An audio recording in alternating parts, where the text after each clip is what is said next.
welcome to our circle. We often talk about the circle of the universe or the circle of life. And at Oakwood, we speak of the circle of success. And it is within that circle that we embrace our values, our value of people, hard work, hands-on, innovation, a positive can-do attitude, and passion.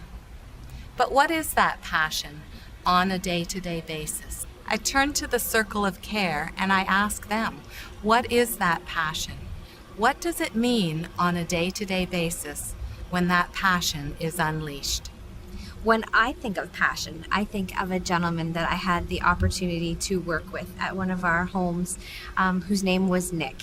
He was a very interesting gentleman and actually became a very important part of my life as I worked at our home. Nick moved into our home, a fairly frail gentleman. He wasn't able to do much for himself and was quite confined to small places within Riverside Glen. We started working together in our men's exercise class, where we started just simply with 1 day a week, getting the men together 1 day a week. And Nick was, very dedicated, and was quite the motivator to get other gentlemen to participate. From there, he was able to expand his life outside of the facility. He could now go up to the corner and have coffee and donuts with gentlemen within the community at the local donut shop just up the street, which was, bringing a part of the community back into his life that he had sort of given up hope on. And I think what I remember most about Nick was on the day that we danced together at the senior prom, and he was chosen to be king of the prom that night. And it is probably something that I will never forget, and how that passion was not only within me but also within him, a passion for life. I remember the prom and you dancing with Nick and how important that was. But not only that, Nick walked for 4 years after that. I work as a housekeeper. My passion is to make Danny is a young adult on our floor, and every time I go into his room to clean, he has stuffed animals everywhere. So this day I thought, well, I'm going to pin them up. So I pinned them all up on the privacy drapes. And he's got ones that talk and other ones that just hang. So when he came home that night, they put him to bed. They pulled the drape around, and he had a smile from ear to ear. He was so excited. So now every time I go in there and I have to wash the privacy drapes, I have to pin them all up in different places, and it makes him smile because it's all different again for him. Patty, as I hear your story, it strikes me that the circle of care certainly is not just about nursing. The circle of care is about each of us in our role, yours as a housekeeper, and how you've been able to connect with Danny and to make Danny smile each and every day. And you know what? That's just so neat. As I'm hearing your stories today, I can't help but think of several other stories that have been shared by both Chi and Ruth, who couldn't be with us today.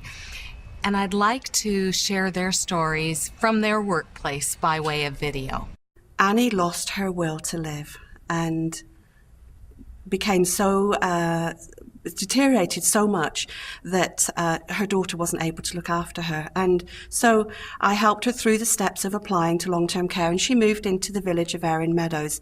And on the day of admission, I was her admission nurse.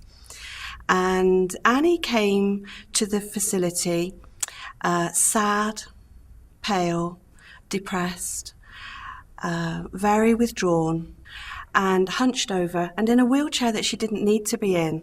But that was how Annie presented. And I took her down to her room, and she said, close the blinds. So I closed the blinds, and she said, pull the curtain around me, and I pulled the curtain around her.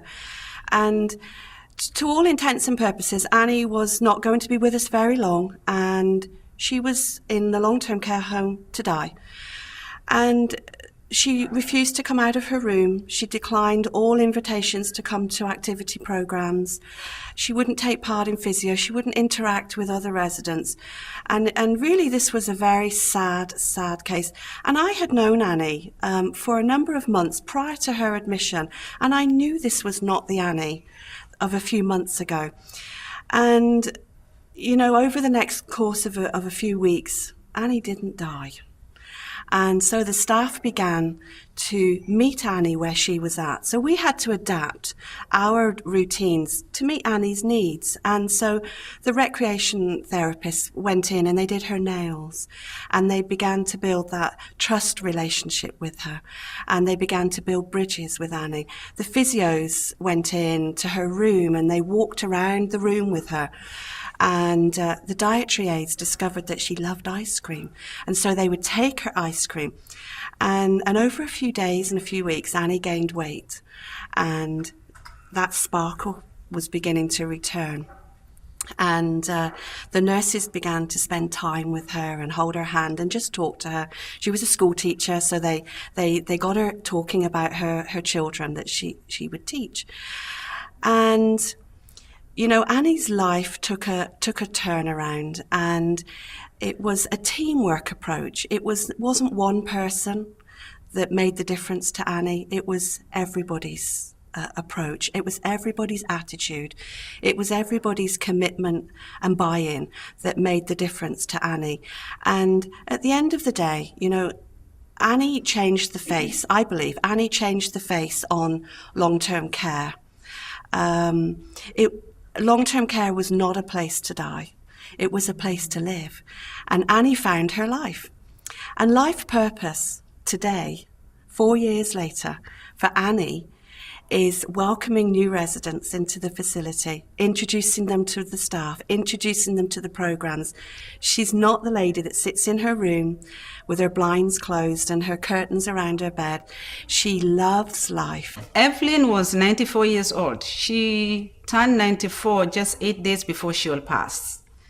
And Evelyn was cognitively 100%. She used to do crossword puzzles, she used to do Scrabble, all kind of games, and she did a lot. Evelyn did a lot of program with recreation until the last couple of months of her life that she started her life, you know, like the health started deteriorating so much.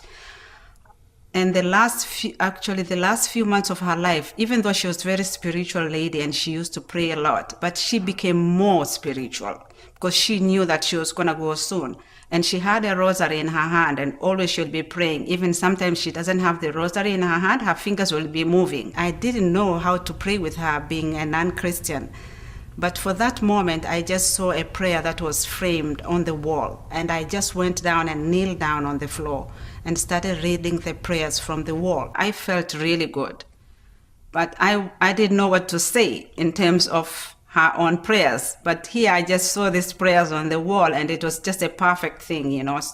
So I prayed with Evelyn, you know, finished the prayers, and she was very happy and pleased, you know, closed her eyes, concentrating with the words. Probably she knew all the words by heart, but I had to read from the wall.